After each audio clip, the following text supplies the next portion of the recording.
Welcome to Quips and Crits, another 5th edition Dungeons & Dragons podcast. In today's show, you will hear variant rules such as honor and madness checks, playable NPCs, proficiency dice, and brutal critical fails. Our talented cast of players are Sarah, playing Tribute to the Tiefling Paladin. I don't know what color Tribute Blush is because she's already pink. That was definitely happening when she left Saywood's office. Katie, playing Talos, the half-orc cleric. Talos is actually kind of afraid of ghosts. Thank God he's a cleric and can turn undead. Ransford, playing Breeze, the Tabaxi Bard. You went for a swim? Yes. How'd it go? That's not the point. I'm sorry. Alex, playing Nikos, the Eladrin Warlock. Brace myself a bit, and I just lean over and I just let it go out. It's just like, I'm gonna have to do that again sometime. Emily, playing Cass, the half-elf fighter. Well, since I have heroism, I feel like I'm not really thinking about beating a child. And Courtney, playing Adella, the Water Genasi Druid. Don't quite care, I guess. I'm Adella. I'm Dan, the DM. That was just straight rum. I mean, I enjoy it, but I was not prepared for that to just be a mouthful of rum. Let's get back to the game. As you come to this crater and you look down, you see what actually looks like a giant stone woman. She's standing just with her hands at her side, and from the top of her head runs a constant waterfall down her back, down into what looks like an oasis. There's a massive pool where she stands. It fills to about her ankles. And where you stand, you see there is a stairway to start climbing down. I suppose our rest is down there. I suppose. You begin to descend the stairs. At the bottom, you can kind of see from this distance that as it hits the pool underneath, has no reaction to it. It's as if this water's falling into a mirror and disappearing. Adela, roll me an intelligence. Great. That's going to be a 9. Something scratches at the back of your head. The focus on what you're seeing, you're not able to recall it. When you get to the base, you see what looks like a mass is being held. Figures that are bowed down on one knee, kind of head down, showing reverence and respect to this massive statue in the middle. And what you see are not exclusive to bipedal creatures. In fact, you see what looks like skeletal horses. The ones you see towards the back, they seem to be falling apart and it's hard to tell what they are. But you could probably figure out what they are more the closer you get. This large stone figure stands at this top, but you're up this staircase and you have not yet descended down to the ground floor. Lestel is standing at the top. It might not be worth anything, especially because you, Nikos, have this. I could wait and cast Detect Magic if you're willing to wait a time. I'll use my Eldritch Sight. As you blink on your Eldritch Sight, you look around and there's nothing magical about the bones that you see. As you look closer and closer to this large statue, you see that the water there is a celestial evocation. Right, evocation. The large statue itself seems to have an unknown kind of magic about it, like an enchantment. I think would be the best you could kind of see is there's an enchantment about this giant statue. Mm-hmm. Roll me a perception, Adela. Better than it's been. It's a soft 20. Everyone hears the soft hooves of something in the distance echoing through this small crater, just like tap tap tap tap tap tap. But you can't see where it's at, and you hear this. I hear this, I think. There it is. Perhaps we should wait to see what comes. I hear it too. I think that's a good idea. Okay. Alright. We gotta figure this out. Why were we brought here? I don't know. I agree. But perhaps just waiting a moment for whatever it is to reveal itself instead of perhaps taking us by surprise. Yeah. There's really no definite way to tell how long you wait. But there's no longer a sound. The clapping has disappeared. Sound only comes from the water running down the statue, but nowhere else. Alright, Nikos is getting kind of antsy. He's just like, we gotta... Oh, where was that coming from? Was there still a bunch of creatures net down? They don't seem to have moved. Okay. Perhaps we should carefully descend to the bottom and see if there is something... But we did see a skeletal horse earlier. We did. Perhaps if I just toss the pebble down. Fine idea. Pebble and kind of just toss it down. You want to try and throw it at one of the rotting skeletons? No, I'm just gonna try and throw it next to. Okay. You just kind of throw it down. Yeah. There's small kind of aisles that lead to the center, and there's just the small masses. It lands on the ground, and nothing happens. Lestel looks over at Adella. He says, after you. Yeah. As you hit the sandy beach, there's no reaction from anything. As you look a little bit further down, you see that these rotting skeletons actually seem to improve in health as they get further down. So we'll say there's 30 feet. You're at 5. We're at the bottom of the statue. Do we notice anything around the bottom of the statue? The still pool of what appears to be water. There's no kind of like doors or anything near where these steps and all this come from. No. I want to examine the water with my Eldritch Sight. The pool at the bottom has a heavy celestial evocation, as do the pools nearby. All right. Now, Nikos is going to try and creep closer to the water. So. Give me a stealth check. Yep. Ooh. 7. As you just kind of silently start moving forward, you become very aware of your new traveling boots. How heavily they're laced to your legs. And as you step closer and closer, the sand gets softer and they begin to sink in a little bit more.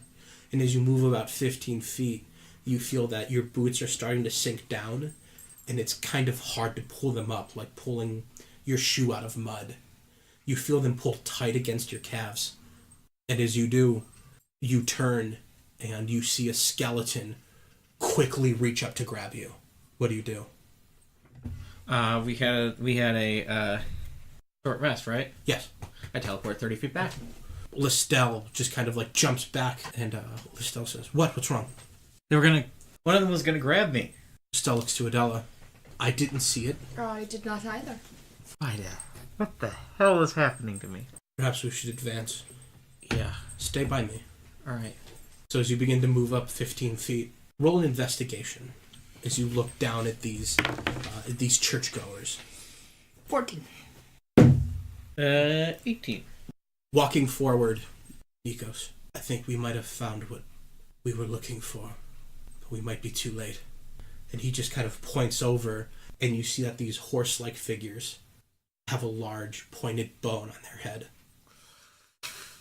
A mass graveyard of skeletal unicorns. Adella, as you kind of look, you see these humanoid figures. As they're bowed down, you see that they have long skeletal wings resting in the sand. Why would your patron bring us to a graveyard? Althea? Lady Althea? It echoes in the darkness. I thought I killed it. We fought the Red Bull down in the pyramid, the temple. We fought the Red Bull in there. Is there something else? Something else is hunting people? Wait, why are they all here? What? Something else is killing unicorns. I can think of no other reason why my patron would show me this. There has to be a reason we were brought here. Yes, and we'll find it. Adella, what are you doing? You move a little bit closer, and you find yourself right to this massive pool's edge. What's the pool? Just water? Or? It just appears to be water from here. Is it just normal clear water, or? You can see the sand underneath. Okay.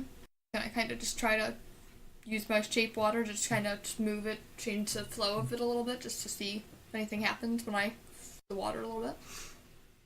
As you focus on it, you find it hard to connect with the water, but you feel a grasp of it, and you're able to just move it a little bit. Okay, and they're how far behind me? 15 feet. Okay. You can hear the middle of this conversation. I'm gonna kind of go back to them. I can't quite make a connection with this water. The water has been touched by death throes of all these celestial beings. Why would they all be here? Why all of them here? This could be the work of the Red Bull, but I thought it just killed unicorns. There are angels here too. Yes, I noticed. They're all bowed. Is this just where they come to die? Odd that they would die, that they would wish to be entombed in the open, in the gesture of praying, I suppose, but it's a gross display to leave skeletons to rot. If angels and unicorns are what we are told to believe they are, no good God would want that of them. I'm gonna examine the statue. Do you join them at the side of the pool? Lestel will be there too. As you look at the statue, go ahead and give me the investigation. All right. 12. It's smooth. It looks perfect. You couldn't feel it from this distance to the center of this pool because it's about another 15 feet. But you imagine if you were to run your hand over it, it would feel like running your hand over perfect marble. And as you look over to it, you feel the ground shake as the statue begins to slowly turn. Not the ground. Lifting its leg, it slowly begins to turn. And as it does, the water finally begins to move and shake and wash up onto the shore. Adella, as you look down, when the water moves against your feet, the layer of Adella is pushed off your feet. And what remains is the human's feet, whose body you're inhabiting. This water appears to repel you back to your trident. I'm gonna make sure I'm not stepping in any water. You want to move back about 15 feet? Yeah. It doesn't appear this water likes me. No. That frightens me. What do you mean it doesn't like her? I think this giant statue is a greater deal than it is now, than whether water likes her or not. The statue turns, and it begins to crouch down, as if to meet you on your levels. And as it does, this massive stone hand reaches out and extends its finger. And this finger itself is the size of you. But at the tip, you see the round of the finger beginning to glow, and the emblem on your head begins to glow. The sign that was left by the unicorn is reacting. And it is a warm feeling that washes over you. You feel this whatever's been gripping your mind is broken away. Your madness is gone. And as the finger comes closer and closer, you come to understand Aldith is the god whose love was formed into perfection. That is the unicorn. This is the patron of your patron. This is the patron of my patron. And she is reaching down to make this connection with you. Roll a perception check. Adella, roll it with disadvantage. Nikos. 15. Oh, with disadvantage, it's still a 13. You can't see as this massive connection is coming to meet you. Adella, you notice it first. This sound of the air being cut. This massive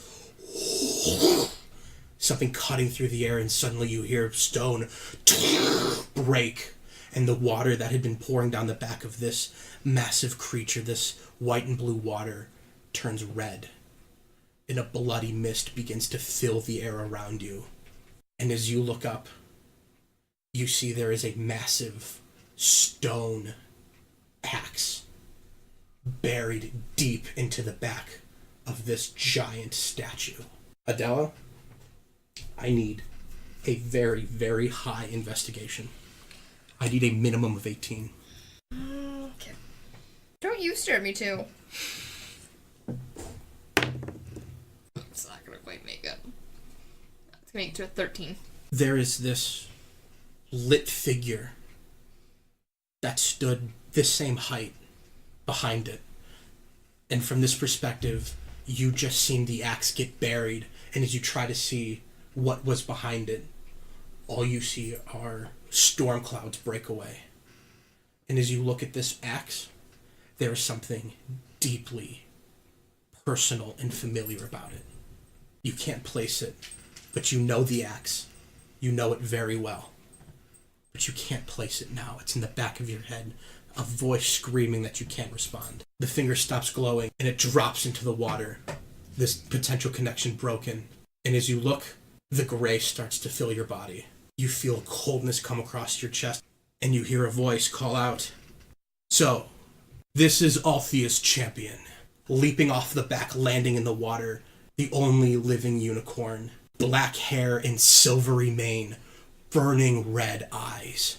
It might occur to you that this is some sort of opposite unicorn. Anti-patron? It occurs to Nikos, everything in the Feywild casts a shadow. Yeah. Even unicorns.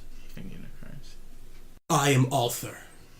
When Eldith died, her love died with her. And those who relied on it starved. But I am born of her hate, and I am survived by my patron. And ravens begin to fill the sky. Oh, okay. And she must feed. He starts running towards you. Skeletons behind you begin to rattle and shake as they begin to come to life. Mm-hmm. Roll for initiative. That's not great. Standing at the base of this pool, this unicorn is about 30 feet away and he's moving forward. 3 skeletons stand behind you. They each have angel wings. They stand and they pull rusted longswords up with them.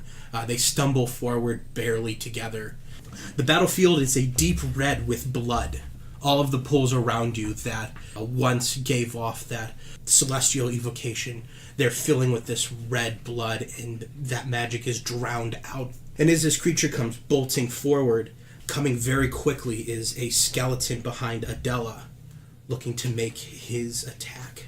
He swings, he misses, and he will take one more attack for 7 points of damage. Adella, you have a chance to respond. Remember, you have your wild shapes. One can give you armor, the other turns you into an aminal. I guess I'll do my one that gives me the armor. You said it gives me, what, 18? 16. So I'll do that. If you had a shield, you could raise your AC again. Yeah, I don't have a shield. All right. You focus on what you're taught by Thundra. You focus the ice energy that apparently is bore from Traqueus, and your body begins to stiffen and become hard like a thick ice. You have a bonus action if you want to use it. No, I don't. No, not yet, no. Nikos and the unicorn go at the same time. All right. Yep. The unicorn is fixing to charge. All right. I will hex it for strength. Okay. Bonus action. And standard action, try and hit it with an Eldritch Blast before it gets to me. All right. Go ahead and make your attack. It'll make it. Okay, then. 22. 22 will hit, and 17 against your AC. That'll hit. All right. Go ahead and roll damage. All right. Okay. 6 force damage, 2 necrotic. Give me a strength saving throw. As you cast this Eldritch Blast, it bears its head down. Its silvery mane is flipped back. Some of the strands of hair pull out. You feel this cold creepingness come up to your jaw, to your mouth. And then there is a very intense, warm feeling as it bears its head down and slams into you, goring you for 13 points of damage. Oh, jeez. How's your strength saving throw? I got a 5. And you are thrown to the ground. Alright. This hot blood beginning to fill your chest. You blink hard, trying to compartmentalize this pain, trying to push through this to figure out what's going on, and you're on your feet. And as this thing comes charging forward, does an 11 hit your armor? No. You jump out of the way and the horn right past you. Do I not take the damage? You do not take the damage. You look over and you see Lestel's eyes glowing as he has been able to change the outcome of this attack. But to what cost as a skeleton comes up behind him, slashes him twice. Where's the unicorn now? It is 5 feet behind you. 5 feet behind me. That's what I wanted to know. Because I know what I'm doing next time. He's going to move to flank Adella. And that is going to go to Lestel. He's going to take a risk. And he is going to float 20 feet in the air. He's going to take an attack of opportunity, however. His gambit is going to pay off as this guy misses him. Barely, but he misses him. That puts him out of danger's way for now. Back to the top to Skeleton 1, who was first attacking Adella, is going to try and attack again. He will have advantage, which he desperately needed. That is going to be a 16 against your AC, which should hit. That is going to be 2 points of damage. And for a second attack, he's going to try and grapple you. Okay. So go ahead and give me a contested... What is it? Contested athletics or acrobatics.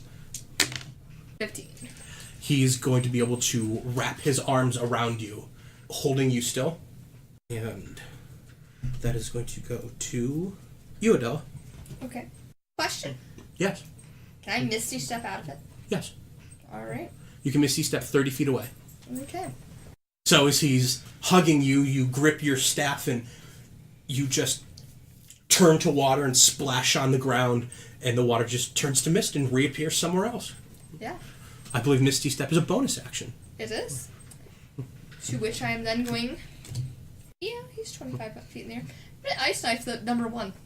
Don't you add your proficiency die to that? Yes, I do. So that's gonna be 19. That is going to hit. Yeah. The ice knife flies into the zombie chest, and he doesn't really care to pull it out, so it explodes in his chest. He and number 2 will need to make dex saving throws. Yeah, well, I'll do the D10 first. Which is only gonna be 1. They fail. Okay. 7 and an 8. So... Skeletons just don't have the dex to get out of that. Oh, yeah, they don't have enough to get out of that. Yeah. Okay. Ooh. It's gonna be 12, so that's gonna be 13 to 1. And that's gonna be 12 to the other. One explodes. And as the ice goes exploding out the other, number 2 takes a significant amount of damage. His bones and what little leather armor they have is ripped apart. So one's gone? And he's just... Whatever magic is holding this construct, this skeleton together, has been ripped away, and it might just be a matter of gravity before he falls. That is going to go to the unicorn and Nikos. I turn around and I cast Thunderwave, and I'm hoping I can, and I think I can hit both the unicorn and number 2. Yeah, that was my thought too, with doing number 1. Mm-hmm. So I could at least hit 2. Yeah. So I think I can hit them both, and they both need to make Constitution saving throws. DC. Fucking natural 20 on the unicorn. Well, it's 12, I guess, for the DC. Alright. For the Zamboni, he will fail. Zombie number 2 explodes. Alright. That's the only... The nat 20 for the unicorn, he'll still take half damage. He doesn't move back, but... So half of 7 would be, are we rounding up or down? What was the total damage? 7 thunder. Be 7th, it would be 3. Right. He won't be knocked back. He doesn't seem to mind it too much. Mm-hmm. He is unimpressed. Mm-hmm. And he is going to step forward. He's going to raise back, and he's going to try to slam his hooves against your chest. Mm-hmm. That is going to be 21 to hit. 7 points of damage. Alright. It is then going to move. I'll take an attack of opportunity from you. Alright, all I got is... I don't even have my staff. I think I just got my dagger. Alright, so... Oh! Well, there we go. That's a 24. He's also going to now make a charge attack on Adella. Good. So, what was your attack? That'll hit. Go ahead and roll damage with whatever you got. It is just a measly little dagger. 4 points of slashing damage. 15 to hit. No, won't hit. I'm 16. He comes running forward, and with your new hardened ice form, the first time you've used it, he's pretty much charging, trying to impale you with his horn. How do you deflect this? How do you stop this charging mythical creature from just basically shattering you? It was either jump really high or just turn into a puddle temporarily. I like that. It comes running up, and as it kind of moves down to gore you, you just splash into a puddle and then reconfigure up. Lestel's turn. He's going to lower himself down and drop his levitation. And he is going to turn and cast Witch Bolt. Hey, it saved him from Ice Knife. Sure did. And that is barely enough. That is just one over. That is going to go back to Adella. In front of you, this unicorn is looking pretty pissed these glowing red eyes. This, as he exhales, it just smells like rotting flesh. This long silver horn. I'm gonna do what I seem to do best. 'Cause I've only got like 2 left. I'm going to ice knife him. You are within 5 feet. That's a ranged attack. And with the 5 feet, you'll take your own damage. If I move back like 10, You'll take an attack of opportunity. fine. I will attack with my trident. I'll just stab him. 13. 13 will hit. Okay. You reform back into a solid chunk of ice with your trident above your head, and you go to slam it into his shoulder. Feels like you're going to make a good connection. 3. The unicorn is going to take a legendary action, and he is going to rear back and try and kick you. That is going to be a 19. Okay. 4 points of damage. The unicorn and Nikos. Nikos, what would you like to do?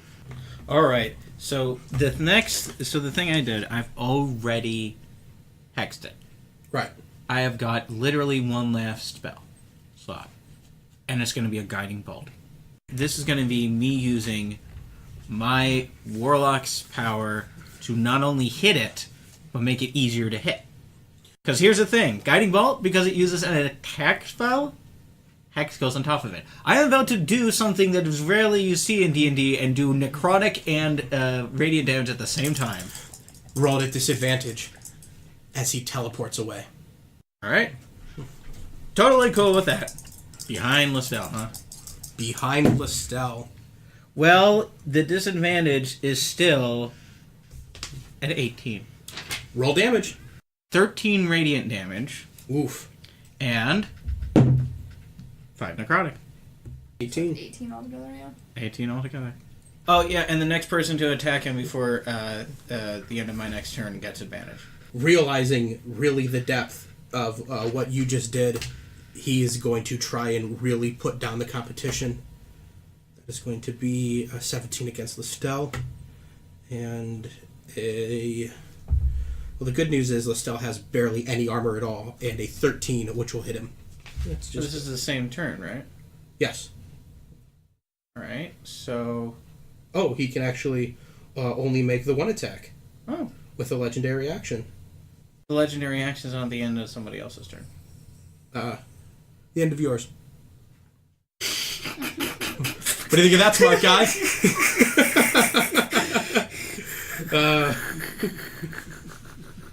You're right. And since you guys are technically on the same initiative, that is going to save him from the attacks. Boy, that the drama of going on the same turn as your nemesis is turning out to be very bad for him. This is very bad. I believe that is going to go to Lestel. I believe breaking line of sight on Witch Bolt breaks the spell. Yes. Teleporting behind it breaks the line of sight. So, Lestel is going to turn around to see this creature. All good ranged attacks. Well, I should feel the need to point out that if you were to do a cone... Oh, that's what he's doing. Yeah. He's going to turn and he's going to do Burning Hands. Mm-hmm. Lestel is going to move back 30 feet. He's going to take an attack of opportunity if he does that. No, he's not. No, he can't afford that. Even with his other portent, he'd get hit. Mm-hmm. So he's not going to take it. At the end of the unicorn's turn, some black, sparkling magic is going to surround it, and that's all it appears to do. And that is going to go to Adella. You attack the unicorn, you have advantage. We're going to hit it with some magic stone. Because I'm not far enough away from it, but... Okay. For a nat 20. So I don't even need the advantage anyway. Nope. Nope. Damn. Yep. Plus and that's dex. plus, yeah. No, it's plus my spellcasting modifier. Oh! Mm-hmm. That's what magic stone does. That's spellcasting modifier. So that's 8 and 8, 16. It is not liking the way things are looking for him. As this unicorn is just getting more and more aggravated, the silvery mane is just flying back and forth. You can see a deep purple blood beginning to pour out the side of it. You extend your hand, and the little golden flame on your head as you charge the attack, and as it delivers, it fizzles. as this growing gray has taken over your symbol. No. So, but you've been using a lot of this magic, and you feel this coldness come over and this disconnect from your magic. Mm-hmm. And as you panic and you look, that gold hair you found is silver now. Your magic slams into this beast, and when it does, it just erupts into a flock of ravens that begin to twist and turn and add to the thing in the sky. And the voice comes from nowhere. She is chosen wisely, but what strength have you now that you have fallen to the Shadowfell? I can offer you a way back, but you will serve me. I mean, I'm just looking at this whole thing of myself turn gray, everything, and I just say, was it she who brought me here, or did you trick me? It was I who tricked you. You think I would let her champion roam without a visit? Without turning what last of this pathetic god's goodwill against itself? Eldith fell when they needed her most. I am not her anger. I am her regret. And I will punish her and all who would follow in her steps.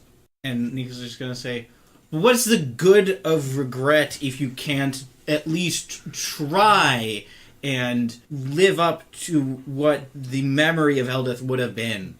There is no memory of Eldith. And when I'm finished, there will be no trace. You intend to kill all the unicorns? I've killed all her unicorns. Only one remains. You want me to betray the very person who offered me help in the darkest time of my life, and you have trapped me here to force me to do it. I'd rather wander these gray wastes insane. To do what you asked me to do would be to forsake my last chance at going home anyway. Boy, you believe there's a home left for you to go to. You seek the Red Bull. Do you think it does not seek her? Do you think it has not found her? I killed it. Did you? And he's just going to say, you lied to me. Why should to bring me here? Why should I believe you now? If she wasn't gone, why isn't she here now? Lestel is walking up to you. Are you okay? I don't know what to believe anymore. I've lost any connection I had to my patron. I've been tricked into being corrupted by the Shadowfell.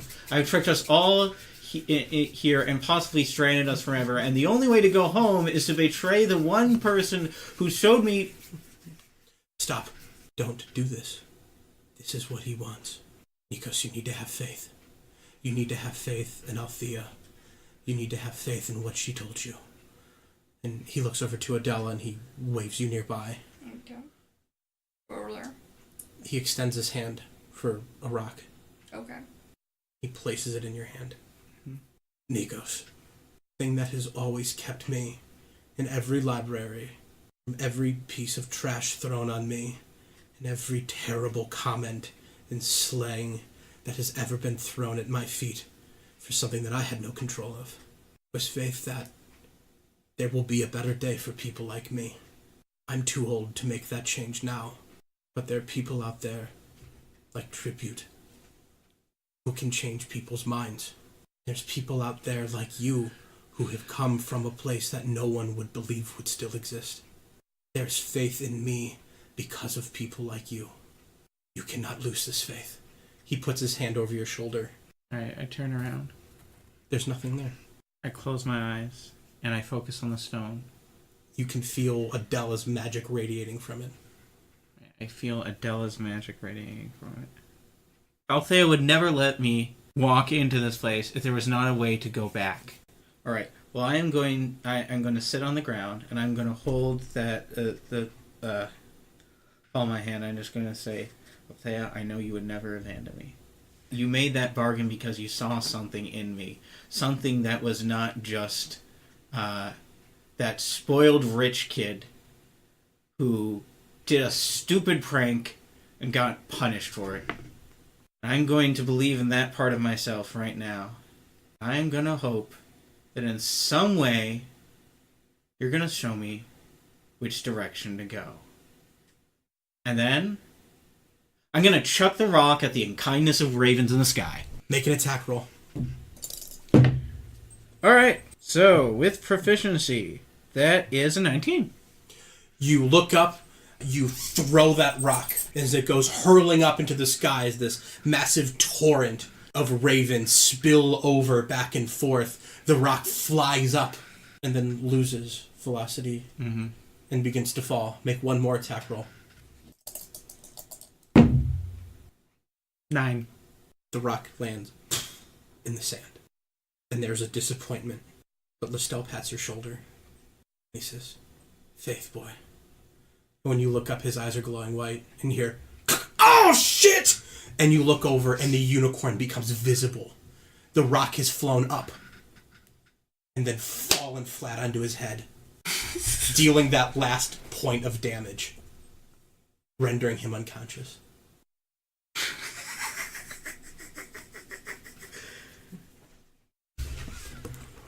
Lestel used his last portent. With him going dark, the ravens quickly descend and wash around you all.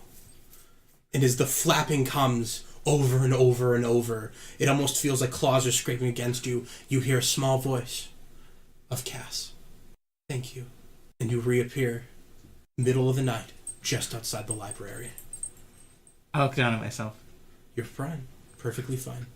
No gray? No gray. And that's where I went. Thanks for listening to today's episode. If you have any questions or want to talk about your favorite part of the campaign so far, you can find us on Twitter at Quips and Crits or at Quips and Crits on Facebook. And make sure you rate and subscribe on whatever platform you're listening to. But check out our Tumblr or Reddit for character profiles, maps, essays, and just a bunch of other shit from the... Ooh, I swore. And a bunch of other stuff from the cast.